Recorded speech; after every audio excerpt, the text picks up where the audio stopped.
ada pertanyaan. Mudah-mudahan tak ada bertanya tentang artis lagi. Trauma nampaknya bosan. Tidak. Saya mau menikah. Sebelum hari pernikahan saya tiba, Allah memberi saya cobaan hidup. Yang tadinya mapan, sekarang berputar 360. Biasa 180. Hingga kini nyaris tak memiliki apa-apa. Apa yang harus saya lakukan untuk menghadapi semua yang terjadi ini, Pak Ustaz? Datanglah orang dililit utang menjumpai Nabi SAW.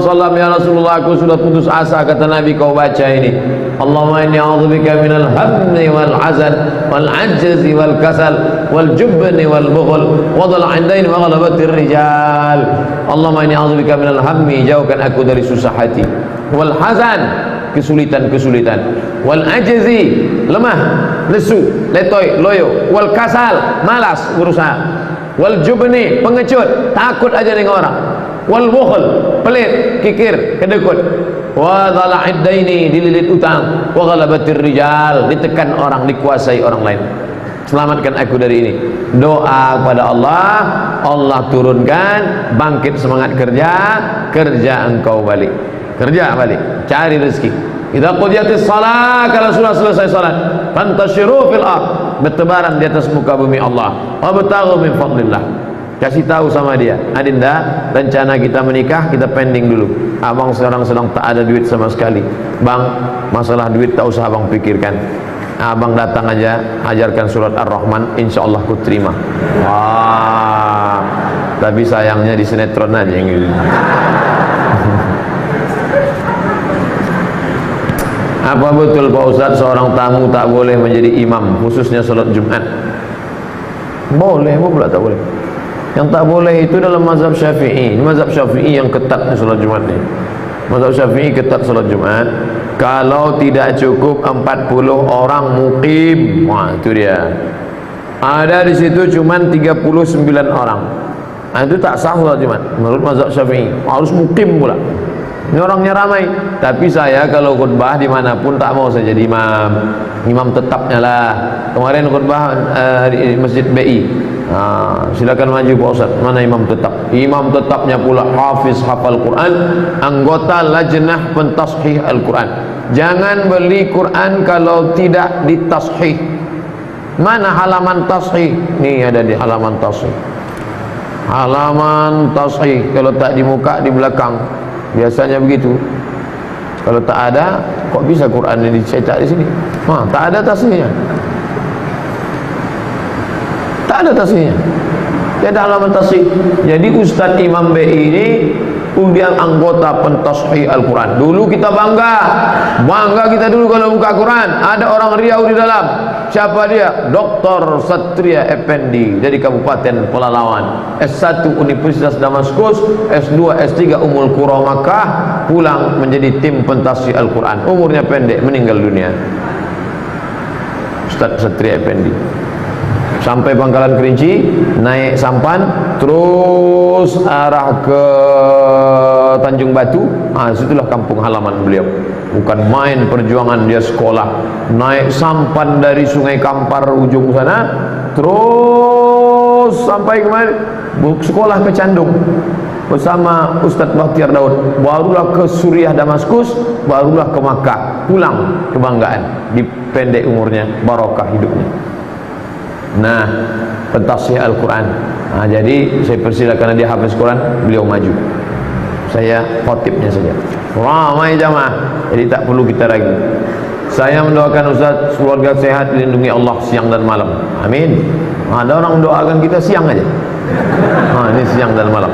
Lailan wa nahara. Apa hukumnya wanita sedang haid masuk masjid? Perempuan haid tak boleh masuk masjid.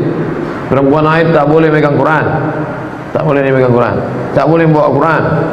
Tak boleh buka Quran. Tak boleh baca Quran. Tak boleh tawaf. Tak boleh i'tikaf. Tak boleh puasa. Itulah maka masjid-masjid dulu ada terasnya, ada emperannya. Coba tengok Masjid Baitur Rahman Aceh. Ada terasnya. Masjid Raya Al-Masun Medan dekat Istana Maimun, ada terasnya. Masjid Sahabuddin Siak ada. masjid ini dulu, yang bangunan tua dulu. Coba pejamkan mata, bayangkan balik masjid tua dulu. Nampak saya terasnya. Ada terasnya dulu. Itu makanya arsitek yang bangun itu mesti paham fikih. Maka perempuan di teras itu dia duduk. Membaca Quran Pak Ustaz, mengulangi bacaan boleh. Ada ibu-ibu anak gadis hafal Quran 30 juz, satu hari mesti diulang 2 juz. Kalau tak diulang lupa. 7 hari dia berhalangan, maaf cakap, maka 14 juz ulang. Jarang ulangnya, diam aja. Kalau ada istri bapak diam aja, itu ngulang bacaan Quran.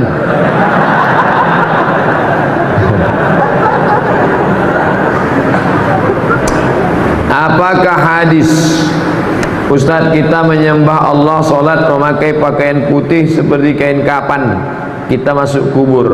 Tak ada. Tak ada itu. Yang ada adalah sunnah mengikut Nabi, pakaian yang paling disukai Nabi putih, jubah Nabi putih. Kalau kita pakai pakaian putih, cepat nampak kotornya, kita ganti. Kalau kita pakaian tak putih, tak nampak kotor, kawan tak tahan. Oleh sebab itu bagus pakaian putih. Nabi SAW pakai putih. Jika kita setelah berwudu mandi wajib, setelah mandi kita langsung akan salat wajib. Apakah kita wudu sekali lagi? Tidak. Wudu menghilangkan hadas kecil, mandi menghilangkan hadas besar. Kalau hadas besar sudah hilang, untuk apa lagi hilangkan hadas kecil? Maka begitu Nabi sunnah. Pertama, maaf cuci tangan supaya jangan sampai tangan yang kotor masuk ke dalam. Setelah itu membasuh kemaluan. Setelah itu berwudu macam wudu solat. Setelah itu baru mandi. Setelah mandi sah solat. Tapi rupanya dia ragu. Saya ragu Pak Ustaz. Kebetulan mandinya di kolam renang. Pistelnya pula terkentut dalam kolam. Suka dia menengok air bubuih-bubuih naik ke atas. Ragu saya Pak Ustaz. Kalau ragu, da'ma yaribuka ila ma la yaribuka, maka berwudu engkau setelah mandi, naik ke atas bilas, karena air kolam itu macam-macam, orang berkudis, orang berbisul, orang berkurap, airnya tak mula-mula diganti.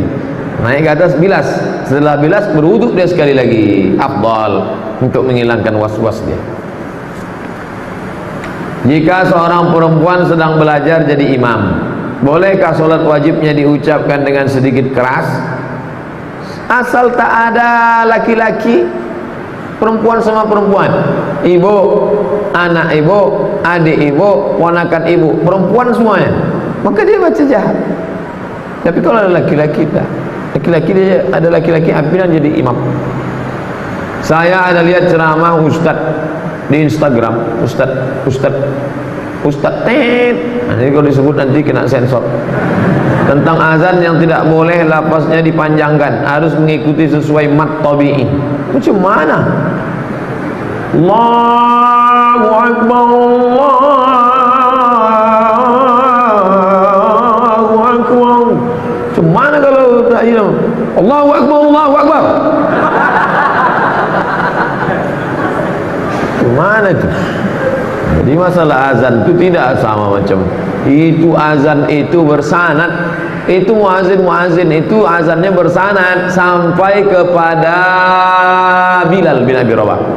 Muazin itu bersanad tuh, dia dari gurunya sampai kepada Bilal. Lagunya tak berubah-ubah. Jadi kalau ada, inilah bahayanya orang belajar tajwid lalu kemudian mau diterapkannya itu semua. Dia tak panjang. Allahu Akbar, Allahu Akbar.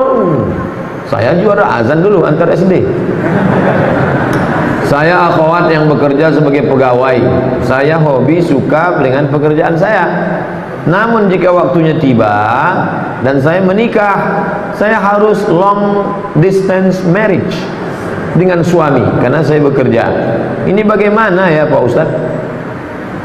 Sebelum menikah kamu duduk dulu, jangan nanti kata si suami, aku nikah sama engkau kan setelah engkau 23 tahun. Dulu kau disekolahkan bapakmu, SMP, SMA, kuliah, duitnya sudah banyak. Nanti kalau kusuruh kau berhenti kerja, bapakmu marah. Tapi sementara anak-anak ini usia emas, golden age. 2 tahun pertama susukan, peluk cium, sayang-sayang. 2 tahun kedua lari-lari, lompat-lompat, main-main. 2 tahun ketiga baca surat pendek, baca ayat pendek, baca doa-doa. Tahun ke-7 matanglah dia sudah.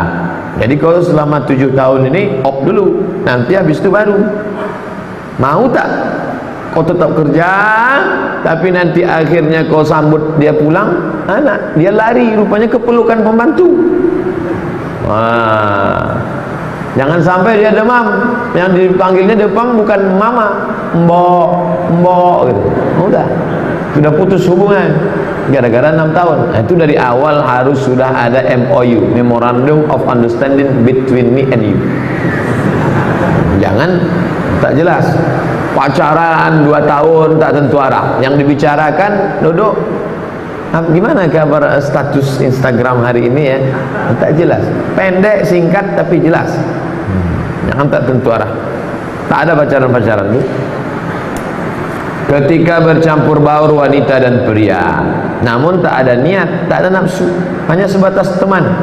Bagaimana hubungan pertemanan seperti ini, Ustaz? Tak ada ini. Mana pula tak bernafsu? Mana ada orang tak bernafsu? Mana anak muda tak bernafsu? Kami yang tua-tua ni aja bernafsu. Apalagi kalian muda? Tak ada tu. Kami berteman aja Pak Ustaz. Tak ada. PTN itu. Teman tapi nafsu. La tattabi'u khutuwatis syaitan. Jangan kau ikuti langkah-langkah setan. Jangan ikut-ikut langkah setan. Jangan ikut-ikut langkah setan. Setan tak pernah mengajak berzina. Ayo berzina, ayo berzina. Tak. Langkah-langkah setan, nazratun, pandangan. Fabtisamun, senyum. Fasalamun, salam. Fakalamun, ngomong. Famau'idun, janjian. Faliqaun, pertemuan. Makan siang besok, ya. Habis makan, no free lunch. Tak ada makan siang yang gratis. Terjadilah apa yang terjadi. Apa ada zakat untuk hasil sewa rumah kontrakan? Ya, zakat sewa kontrakan rumah sudah ada sejak zaman Imam Ahmad bin Hanbal, Imam Hanbali. Buka fikih zakat Yusuf Qaradawi. Ibu bapak harus punya setiap rumah masing-masing fikih zakat 2 jilid, disertasi Syekh Yusuf Qaradawi. Zakat kontrakan. Berapa kontrakan ibu yang di dekat Kuir sana? Ada 100 pintu Pak Ustaz. Oh banyak. Pintunya aja 100 pintu, pakai keramik, pakai AC, kamar mandi dalam. Satu kamarnya berapa? 1 juta. 100 pintu 100 juta. Setiap bulan 100 juta. Berapa zakatnya? 2,5 juta. Keluarkan 2,5 juta. Kalau 1 M Pak Ustaz, 25 juta. Ada jamaah, Ustaz Somad kemarin saya keluarkan 25 juta. 25 juta berarti harta bapak 1 M. Enggak, pendapatan saya cuma 300. Oh bapak salah hitung. Mestinya kalau 300, 7,5 juta. 7,5 juta. Kenapa dikeluarkan 25? Saya mau mancing Pak Ustaz. Mudah-mudahan saya keluarkan 25 dapat 1 M tahun depan. Dipancingnya Allah SWT. Apakah Sayyidatuna Aisyah, apakah Aisyah itu memakai cadar? Apakah istri-istri Nabi itu? Ya. Ya ayyuhan Nabi, wahai Nabi, qul li azwajika, katakan kepada istrimu, wa banatika, kepada anak-anak perempuanmu, wa nisa'il mu'minin, kepada perempuan yang beriman, yudnina alaihinna min jalabibihin, hendaklah mereka menurunkan kain panjang mereka. Bagaimana caranya? Ditarik kain panjang, tertutup mata kiri, yang terbuka mata kanan waktu mau keluar rumah. Begitu mereka zaman dulu. Hampir 20 hadis yang menyebutkan mereka menutup muka, yang nampak cuma mata, menutup muka.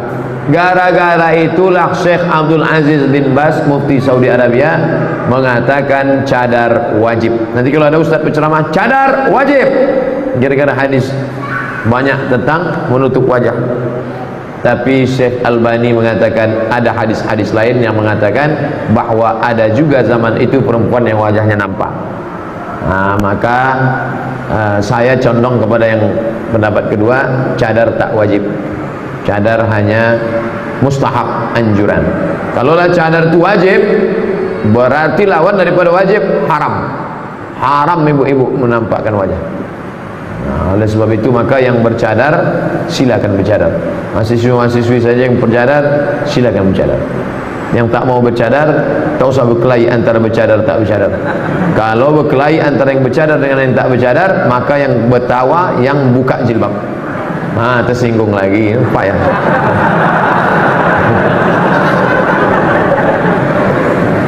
Apa hukum wanita keluar rumah pakai lipstik? Kenapa mesti pakai lipstik? Dipakainya lipstik. Lipstik itu kan pencitraan. Udah jelas bibir itu hitam macam sawo busuk. Dipasang merah. Dipasang merah itu kan pembohongan publik itu. Pembohongan publik. Apa adanya saja. Banyak kakak-kakak kita, jamaah-jamaah kita tak ada pakai make up, tapi orang senang. Kenapa? Yang penting itu inner beauty, kecantikan dari dalam. Kadang pakai make up kita pula takut nengok, macam musuh Batman. Apakah sama keutamaan solat berjamaah di masjid dengan di rumah? Tak ada solat di rumah. Solat berjamaah di masjid. Solat berjamaah di masjid. Nabi pernah solat berjamaah di rumah, solat sunat, solat tahajud, solat sunat. Tapi kalau solat berjamaah di masjid, Nabi sampai ketika sakit menggeletar pun ke masjid. Musafir bisa, musafir tanah lapang, gurun pasir, solat. Allahu Akbar, Allahu Akbar, asyhadu an la ilaha illallah, Allahu Akbar. Pahalanya sama solat berjamaah. Saya pernah melakukan zina, baik itu zina kecil ataupun besar. Bahkan itu berkali-kali saya lakukan. Apakah saya masih pantas diberi maaf oleh Allah? Innallaha la yaghfiru an yushraka bihi. Allah tidak menerima, Allah tidak mengampunkan syirik. Wa yaghfiru ma duna dzalika liman yasha.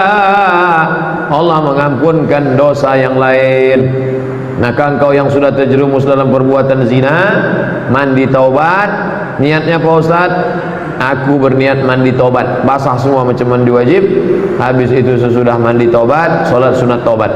Usolli sunnatat taubat raka'ataini lillahi ta'ala. Thumma yastaghfirullah, minta ampun kepada Allah. Astaghfirullahaladzim alladzi la qayyum, astaghfirullahaladzim alladzi la qayyum, atubu ilaih, astaghfirullahaladzim.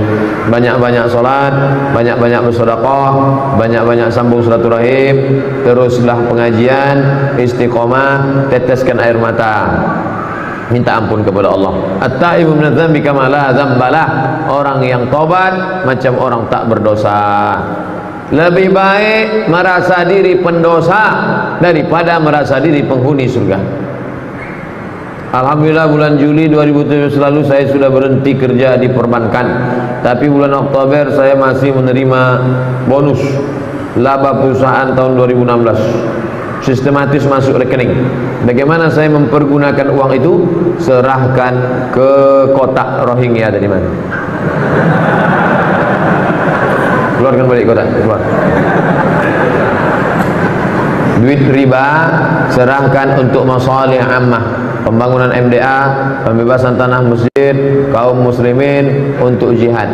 Niatnya bukan niat sedekah, mengembalikan uang umat kepada umat. Begitu kata Syekh Yusuf Al-Qardawi dalam kitab Fatwa Mu'asirah, fatwa-fatwa kontemporer. Bagaimana hukum apabila saya membelikan jubah untuk imam dan pengurus masjid dengan uang tersebut? Boleh, karena masjid masalih ammah, kepentingan umum. Bajukan jubah, gantungkan. Milik umat. Duit itu milik ibu, milik ibu, milik ibu, milik bapak semua. Dibalikkan kepada umat. Ini kan punya umat nih. Wa annal masajida lillah. Masjid itu milik Allah, milik hamba-hamba Allah, dipakaikan semua untuk umat. Bagaimana hukumnya apabila saya memberikan makanan untuk jemaah masjid? Oh, makanan, kasih aja duit itu untuk ke masjid, nanti biar orang masjid memakaikannya untuk beli karpet, untuk beli apa. Masalah kalau mau beli makanan, makanan ini kan menjadi darah, masuk ke dalam otaknya, masuk ke dalam lidahnya. Hati-hati kalau mau membagi, janganlah duit riba, duit. Saya seorang wanita yang sudah menikah. Apakah boleh dalam rumah kami tinggal keponakan laki-laki dari suami saya? Ponakan laki-laki bapak tak mahram sama ibu. Ibu di rumah tu kadang terbuka tengkuknya, terbuka kakinya, terbuka bajunya. Dia tak mahram. Udah macam keponakan saya, tak bisa. Sementara ponakan laki-laki suami saya itu kan bukan mahram. Nah, itu yang saya bilang tadi. Umurnya tak pula bau beda dengan saya. Saya bingung Pak Ustaz, karena adat dalam keluarga suami membolehkan. Tak bisa, adat-adat ini tak bisa. Adat pesan di syarak, syarak pesan di kitabullah. Kalau sesuai dengan kitabullah pakai, kalau tak sesuai campakkan. Bang, ini tak bisa ini bang, karena Nabi pernah berkata, bagaimana kalau ipar ya Rasulullah, al-amwal maut, al-amwal maut, mati kata. Kenapa mati? Karena kalau berselingkuh istri kita itu sama orang lain, bisa kita ceraikan nikah dia. Tapi kalau sama keluarga kita, maulah kita tikam mati dia. Nah ini, jadi jangan lagi ini ajaran Islam. Saya masalah solat ikut Al-Quran, saya solat ikut Allah, puasa ikut Allah, haji ikut Allah. Tapi masalah urusan mahram ni saya lebih tahu lagi dari Allah. Oh, tak bisa begitu. Udkhulu fi silmi kafah, ikutilah aturan Allah secara nyata, secara komplit, jangan sepotong-sepotong. Ayah saya sedang sakit stroke di kampung. Saya kerja di sini di Pekanbaru. Mohon doanya Ustaz untuk kesembuhan ayah saya, dan mohon untuk didoakan agar hatinya senantiasa mengingat Allah. Doakan saya juga agar segera menikah, karena itu salah satu keinginan ayah saya. Nanti kita doakan doa supaya ayahnya sembuh, hatinya zikir mengingat Allah, dan anaknya di sini pula bisa menikah, dan sudah menikah tetap dia ingat ayahnya. Yang sudah nikah tu bininya jadi ingat. Saya doakan semoga Ustaz selalu diberikan kesehatan dan kebahagiaan. Amin. Saya pernah dengar hukum menjawab salam wajib. Salam wajib. Mengucapkan salam sunnah. Menjawab salam wajib. Assalamualaikum. Waalaikumsalam warahmatullahi wabarakatuh. Apa benar kalau kita sedang melakukan solat sunat di rumah, lalu kita mendengar ada tamu mengucapkan salam, apakah betul kita harus menjawab salam? Tidak. Kita sedang solat sunat, tetap solat. Pintu terkunci, istri tak ada, sendiri solat. Datang tamu buka pintu, datang tamu ngetuk-ngetuk, Assalamualaikum, Allahu Akbar,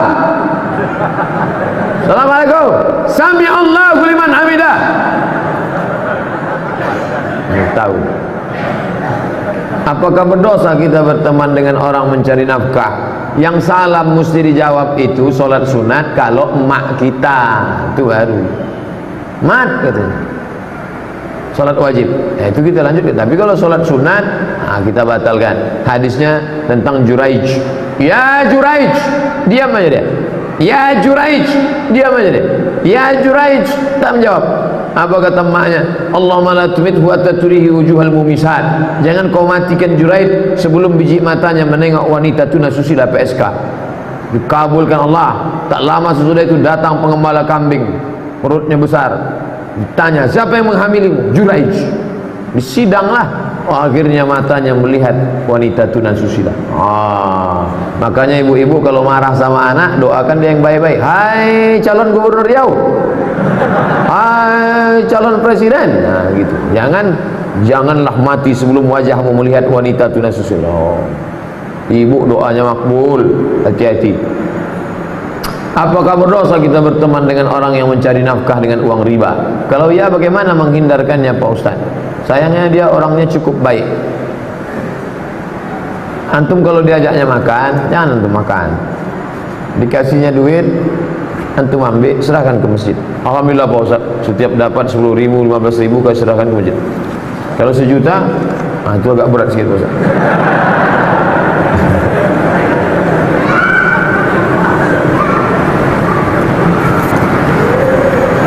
Saya ingin bertanya Ustaz, kertas terakhir. Akhir-akhir ini saya insya Allah terus sholat 5 waktu. Semuanya saya laksanakan di masjid. Hanya subuh saja yang tidak Pak Ustaz. Tapi mengapa setiap sholat pikiran saya selalu memikirkan yang tak baik Pak Ustaz? Apakah sholat saya diterima Allah? Kalau antum sedang sholat, pikiran antum melayang-melayang, itu artinya antum masih hidup. la'uwiyannahum, akan ku belok-belokkan pikirannya, madaman arwahuhum fi ajsadihim, selama ruh ada dalam jasad. Makanya salat tu antum ucapkan, didengar telinga, membantu antum.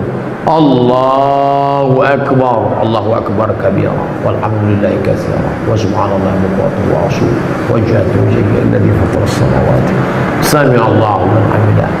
Kalau imam, antum dengar bacaan imam, bismillahirrahmanirrahim, alhamdulillahi rabbil alamin, antum ikuti.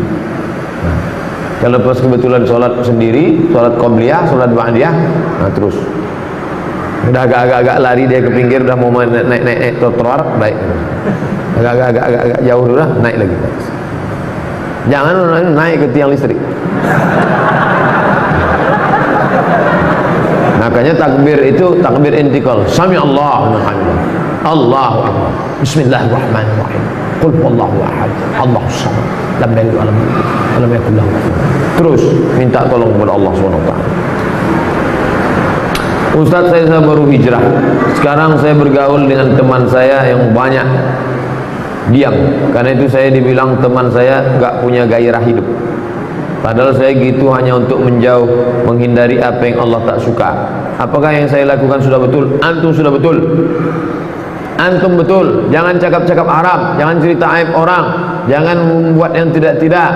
Min husni islamil mar'i tarkuhu ma la ya'nihi. Kalau mau menengok kualitas keislaman seseorang, tengoklah bagaimana dia meninggalkan perbuatan yang tak penting. Menengok kualitas orang bukan sholat malamnya saja, tapi bagaimana dia meninggalkan yang tak penting. Nggak salah kawan kamu mengejek, ini kawan sudah kehilangan gairah hidup, ini sudah mau mati, ini tak usah dengarkan. Anjing menggonggong, kapilah berlari. Semoga Ustaz dalam lindungan Allah, amin. Mau nanya, saya seorang guru, apakah kita berdosa ketika azan kita mengajar? Padahal itu perintah Allah. Namun di sisi lain kewajiban kita sebagai guru mendapatkan gaji. Guru penyusun jadwal dengan murid ini harus sama ngajinya. Kalau gurunya saja yang paham, muridnya tak paham, bersimpang. Muridnya paham, gurunya tak paham. Maka guru murid, saya dari semester dari dulu mengajar, pokoknya waktu zuhur, waktu asar. Pas pula daftar saya mengajar jam 8 masuk, keluar 9.45, jam 10 masuk, keluar 11.45. Jadi tidak pernah. Tapi semester ini, ini semester ini kacau. Lokal sedikit, mahasiswa banyak, masuknya sampai ini tak terelakkan lagi. Darurat tingkat tinggi. Lokal sedikit, mahasiswa membludak, mahasiswa banyak. Nah, tapi kalau normal di sekolah kita itu tukang susun jadwal harus sesuaikan waktu sholat. Jam berapa sekarang zuhur? Jam 11, jam 12.15, jam 12 keluar. Masuk jam berapa? Jam 1. Yang sore nanti gitu juga. Asar, sampai asar saja. Salat asar berjamaah, habis itu ubah. Mesti sejalan antara tiga. Siswa, guru, administrasi, tukang susun jadwal. Mohon dijelaskan siapa itu sufi. Man safa qalbuhu lillah, orang yang hatinya suci karena Allah, itulah sufi. Sufi diambil dari kata safa. Safa artinya suci, suci hatinya. Yang pertama, sucikan hati, hilangkan takbur, hilangkan sum'ah, hilangkan sombong, hilangkan iri hati, hilangkan hasad, hilangkan busuk hati. Setelah bersih, barulah diisi dengan zikir, tawadhu, qanaah, ridha, zuhud. Itulah sufi.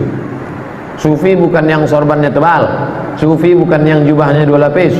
Sufi adalah orang yang membersihkan hati. Walaupun orang yang bersorban dan berjubah ikut sunnah, jangan salah-salahkan. Karena banyak orang-orang tertentu yang menentang ajaran kaum sufi.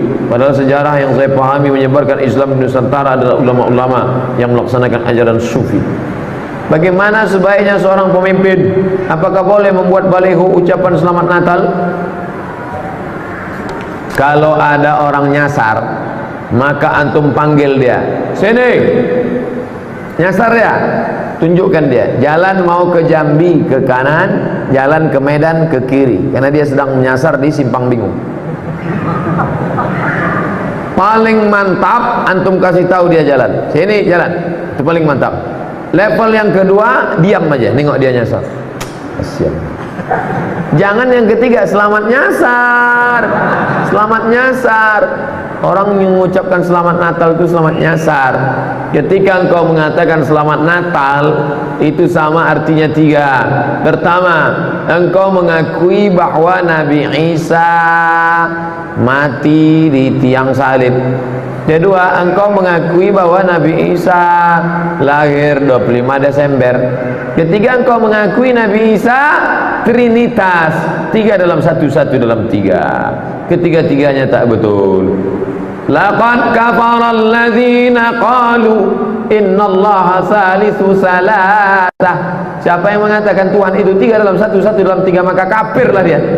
Laqad kafara alladzina qalu innallahu al-masih ibnu Maryam. Siapa yang mengatakan Al-Masih itu Tuhan, maka kafirlah dia. Sedangkan 25 Desember adalah hari kelahiran Dewa Mitra, Dewa Matahari, bukan kelahiran Isa alaihissalam. Pak Ustadz, ada teman saya, dia ngobati mendukunkan suaminya supaya tunduk. Semenjak suaminya didukunkan, suaminya jadi macam orang bingung. Sekarang teman saya ini menyesal dan mau bertobat. Gimana caranya membuat suaminya balik? Ruqyah. Bawakan ruqyah ke Ustadz Saifullah. Nanti diusirnya jin-jin. Dimasukkannya di situ jin, jin apa lah itu. Akhirnya bodoh aja bapak. Abang nanti pel lantai ya. Ya. Anak-anak mandikan. Ya. Dah abang. Bodoh aja. Itu dimasukkannya jin. Nanti ruqyah dikeluarkannya. Ustadz Saifullah, ya, tolong Ustadz ruqyah suami saya ini, tapi jangan habiskan jinnya semua. Tinggal kena agak sikit. Karena kalau keluar semua galak dia nanti. Kalau mau keluar, keluarkan semua. Tak ada lagi kau. Buka surat Al-Jin juz 29. Fariqum minal jinni, fariqum minal insi, ada sebagian manusia ya'udzuuna birijalin minal jinni, mereka minta perlindungan kepada jin. Fazaduhum rahaqa, mereka semakin durhaka kepada Allah. Ayah dan ibu saya pisah cerai. Ayah saya sekarang sudah menikah lagi. Ibu saya pun pula menikah lagi. Ayah dan ibu saya lebih perhatian sama keluarga barunya, sedang kami ditinggalkan begitu saja, tanpa perhatian dan jarang kasih nafkah kepada adik saya yang masih sekolah. Apa yang harus saya lakukan sebagai kakek? Apa yang harus sebagai kakak? Apa yang harus saya lakukan sebagai kakak? Apakah berdosa jika saya minta tanggung jawab kepada kedua orang tua? Kalau engkau minta tanggung jawab orang tua, engkau sedang menyelamatkan mereka daripada zalim. Ittaquz zulma, takutlah kau kepada zalim. Fa inna zulma zulumatun yaumal qiyamah, karena kezaliman akan menggelap pada hari kiamat. Tukang gosok, tukang setrika, tukang supir, tukang security, tukang kebun, bayar gajinya. Jangan sampai kita makan titik puluh keringat orang lain. Istri, anak, ada 5 haknya: makan, pakai, tempat tinggal, pendidikan, perhatian. Yang ini punya istri baru, ini punya suami baru, dapat anak baru, dapat anak baru, anak lama dibiarkan. Nih dituntut di akhirat. Sekecil apapun, famay ya'mal mithqala dzarratin khairan yarah. Jangan sampai kita aniaya orang. Dosa kepada Allah, salat sunat taubat, menangis di pintu Ka'bah, ya Allah ampunkan aku ya Allah. Tapi dosa kepada manusia tak bisa, harus dibayar. Pada tiap bangun salat malam, saya selalu memaksakan diri agar rutin, tak putus. Saya motivasi sambil berucap dalam hati, kalaulah tidak karena Allah dan berharap pahala hidayah rahmatnya, saya tak akan bangun jam segini. Apakah hal ini dibenarkan Pak Ustaz? Boleh. Kalaulah tidak karena Allah berharap pahala hidayah rahmat, aku tak akan bangun jam segini. Boleh. Boleh ngomong sendiri, boleh. Mana dalilnya? Umar bin Khattab ngomong di balik dinding, dipukulnya kakinya. Hai kaki, kemana saja kau tadi siang? Hai diri Umar bin Khattab, apa yang akan kau bawa mati-mati? Anas bin Malik nguping dari balik dinding. Oh, Umar ngomong sendiri. Maka bapak pun gitu juga. Oh diri, kalau bukan karena rahmat Allah, berharap pahala dan hidayah rahmat, kau tak akan seperti ini. Istrinya pula merekam dari belakang. Habis itu diupload, like and share. Pada setiap saya berangkat kerja, dalam perjalanan atau sedang kerja, saya berusaha untuk bisa berzikir. Zikir la ilaha illallah, istighfar, astagfirullahaladzim, berselawat, Allahumma shalli. Namun saya tak menghitungnya. Apakah ini dibenarkan? Inilah yang paling mantap. Ini namanya unlimited, tak berhenti. Allahumma shalli. Astagfirullah, astagfirullah. Kenapa orang hitung? Orang yang ngitung-ngitung itu supaya diri dia terikat. 5.000 ya, supaya ada motivasi. Ada, itu level paling bawah. Orang yang sudah terbiasa, dia tak hitung-hitung lagi. Dia tak hitung. Syekh Muhammad Najmuddin Al-Kurdi tak ada tasbihnya. Syekh Muhammad Najmuddin Al-Kurdi tak pakai tasbih. Jadi saya, kok dia tak pakai tasbih? Biasanya tuan-tuan syekh pakai tasbih, dia tidak. Kenapa dia tak pakai tasbih? Karena menurut dia tak berhenti. Sekali tarik dengan sekali hembus tetap zikir. Tariknya zikir, hembusnya zikir. Tariknya zikir, hembusnya zikir. Kalau tak putus 25.000 saya. Itu kata Syekh Muhammad Najmuddin Al-Kurdi. Tarik sekali, zikir. Hembus sekali, zikir. Kalau tak putus 25.000. Agak-agak lupa, ingat lagi. Agak lupa, ingat lagi. Apa zikirnya? Terserah. Allah atau astaghfirullah atau la ilaha illallah. Afdalu zikri la ilaha illallah. Kalau pas ngomong, tetap ngomong. Bukan berarti tak ngomong. Kerja di kantor gubernur, datang orang mengurus surat tanah. Gimana Pak? Bukan itu maknanya. Zikir itu menyebut di mulut, mengingat di hati, mengagungkan. Menyebut di mulut, mengingat di hati, konsen pikiran, sikap mengagungkan. Itulah zikir. Ala hadhihi niyah al-Fatihah. A'udzu billahi minasyaitonir rajim. Bismillahirrahmanirrahim. Alhamdulillahi rabbil alamin arrahmanir rahim maliki yaumiddin. Iyyaka na'budu wa iyyaka nasta'in. Ihdinas siratal mustaqim. Siratal ladzina an'amta 'alaihim ghairil maghdubi 'alaihim waladdallin. Amin. Rabbana ighfir lana dzunubana, ampunkan dosa kami ya Allah. Wa liwalidaina, kedua orang tua kami.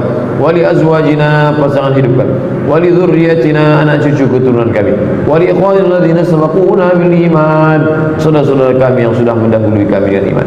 Allahumma ansur ikhwanana al-mujahidin fi Rohingya, tolong saudara kami yang sedang teraniaya di Rohingya. Wa fi Palestin, wa min masyariqil ardi ila magharibiha, la tada' lana dhanban illa ghafartah, segala dosa kami ampunkan ya Allah. Wa la aiban illa satartah, segala aib kami tutupi ya Allah. Wa la musafiran illa wasaltah, saudara kami yang musafir sampaikan ke tujuannya ya Allah. Wa la maridan illa syafaitah, ayah kami, ibu kami, saudara kami, sahabat kami yang sedang sakit, angkat penyakitnya ya Allah. Buat hatinya senantiasa berzikir sehingga musibah penyakit itu terasa ringan bagi mereka ya Allah. Wala aziban illa zawajtah, adik-adik kami, saudara kami akan menikah, mudahkan urusan pernikahannya, berikan jodoh yang soleh dan solehah ya Allah. Wala raghiban illa anjabtah, yang ingin punya anak, berikan mereka anak keturunan yang baik-baik ya Allah. Allahumma dafa'ana al-ghala wal waba wal fahsya wal riba wal zina wal munkar, jauhkan bumi lancang kuning, jauhkan dari malapetaka, bencana, riba, zina, narkoba, perbuatan keji dan munkar. Allahumma hadi qaumana fa innahum la ya'lamun, saudara-saudara kami yang belum dapat hidayah, bukakan pintu hidayah bagi mereka. Mereka berbuat salah karena tak tahu ya Allah. Rabbana atina fid dunya hasanah wa fil akhirati hasanah wa qina adzabannar. Wa sallallahu ala sayyidina Muhammad wa ala alihi wa sahbihi wasallam. Walhamdulillahi rabbil alamin.